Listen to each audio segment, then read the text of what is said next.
بسم اللہ الرحمن الرحیم۔ السلام علیکم۔ حضرت یوسف علیہ السلام کو جب اس کا علم ہوا تو انہوں نے اللہ سے دعا کی، اے اللہ تو ہی مجھ کو بچا سکتا ہے۔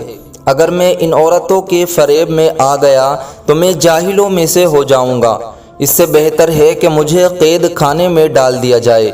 اللہ تعالیٰ نے حضرت یوسف علیہ السلام کی دعا کو قبول کیا اور وہ جیل میں ڈال دیے گئے۔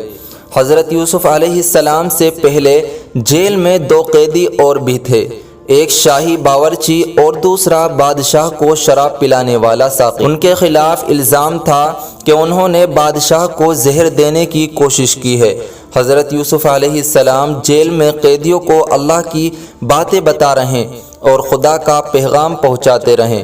ایک دن یہ دونوں قیدی حضرت یوسف علیہ السلام کے پاس آئے اور انہوں نے کہا کہ ہم نے ایک عجیب و غریب خواب دیکھا ہے۔ ساقی نے کہا کہ میں نے دیکھا ہے کہ بادشاہ کو انگور کی شراب پلا رہا ہوں۔ باورچی نے کہا کہ میں نے دیکھا ہے کہ میرے سر پر روٹیاں ہیں اور پرندے ان کو نوچ نوچ کر کھا رہے ہیں۔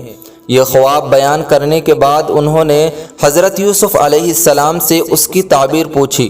حضرت یوسف علیہ السلام نے بتایا کہ ساقی تو جیل سے چھوٹ جائے گا اور پھر بادشاہ کی ملازمت میں جا کر اس کو شراب پلائے گا اور باورچی کو سولی پر چڑھا دیا جائے گا اور اس کی لاش کو جانور کھائیں گے۔ ایسا ہی ہوا۔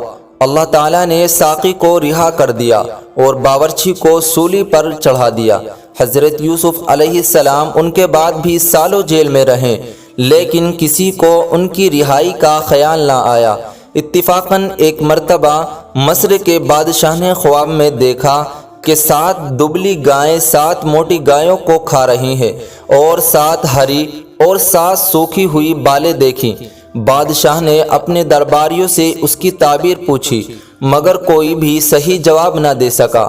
اس موقع پر ساقی کو یاد آیا کہ اس نے اپنا خواب حضرت یوسف علیہ السلام سے پوچھا تھا اور آپ کا جواب بالکل صحیح ہوا تھا۔ اس نے کہا کہ جیل میں ایک شخص ہے جو خواب کی صحیح تعبیر بیان کرتا ہے۔ بادشاہ سے، جس کو عزیز مصر کہتے تھے، اجازت لے کر وہ جیل گیا اور حضرت یوسف علیہ السلام سے سارا واقعہ بیان کیا۔ حضرت یوسف علیہ السلام نے فرمایا کہ اس خواب کی تعبیر تو یہ ہے کہ 7 سال ملک میں خوب غلہ پیدا ہوگا اور 7 سال سخت قحط پڑے گا اور پھر 1 سال آئے گا جس میں خوب بارش ہوگی اور غلہ ہوگا۔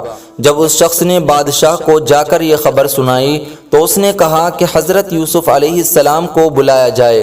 جب وہ دوبارہ حضرت یوسف علیہ السلام کے پاس گیا اور بادشاہ کا پیغام سنایا تو آپ نے فرمایا ان عورتوں کا کیا حال ہے جنہوں نے اپنے ہاتھ کاٹ لیے تھے؟ بے شک میرا رب ان مکر و فریب سے واقف ہے۔ بادشاہ نے ان عورتوں کو بلایا، پوچھا تو انہوں نے کہا کہ ہم نے حضرت یوسف علیہ السلام میں کوئی برائی نہیں دیکھی۔ یہ دیکھ کر زلیخا بھی بولی کہ اب جب حق ظاہر ہو گیا ہے، سچ بات یہ ہے کہ میں نے ہی حضرت یوسف علیہ السلام کو ورغلایا تھا اور وہ بالکل سچے ہیں۔